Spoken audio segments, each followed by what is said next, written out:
the DeltaPlex packed this evening. The crowd there to see GOP frontrunner Donald Trump speak.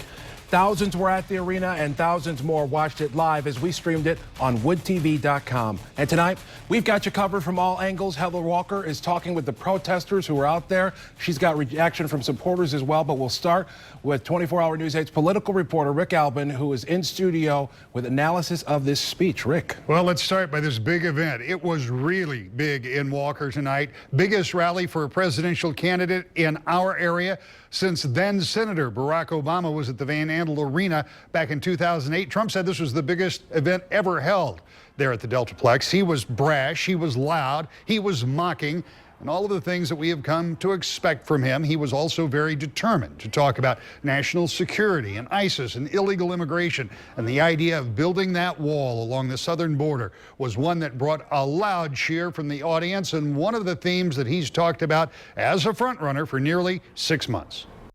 We have to build a wall on our southern border. We have to do it. We have to do it.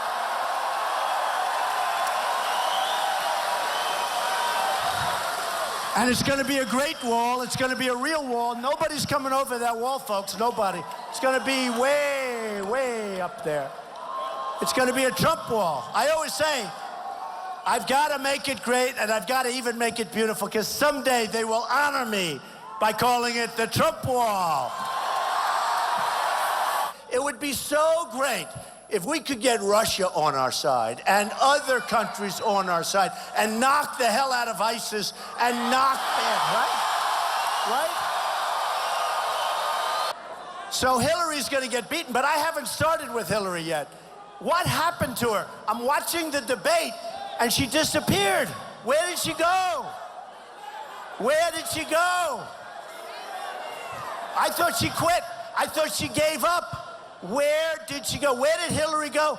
They had to start the debate without her.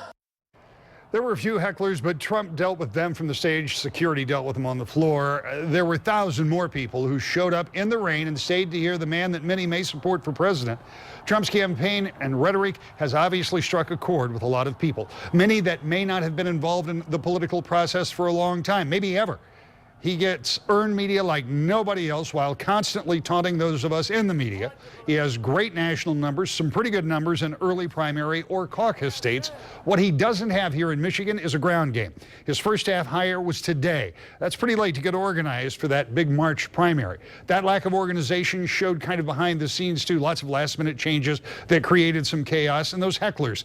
At some point, you have to have some type of system to keep them from interrupting. Now, the crowd got angry and there were a couple of verbal exchanges. Not that the hecklers were a big deal, just that you want to make sure that kind of stuff is under control. It was a very enthusiastic crowd, very big crowd, and Trump and company have now got to try to turn all of that enthusiasm into voters at the polls. In Iowa, where the caucus system means you have to have a real strong ground game. In New Hampshire, where it's more like what we do here. But then after Super Tuesday, what we call that SEC primary, all those southern states, if Trump has faltered at all down there, or if Cruz or Rubio shows some strength, Michigan may be the place where he comes to recoup, or where they come up and try to double down on it, if that's how that goes. But that's a long way from now. And of course, we've got a lot of people that presumably have to drop out of the race at some point. And the question is, are those folks going to go to support Trump? And those folks are saying probably not. Yeah, I would think that the majority of them would not, but I'm not sure that doesn't mean some of their supporters might not. All right, we'll see. You bet. Thank you, Rick.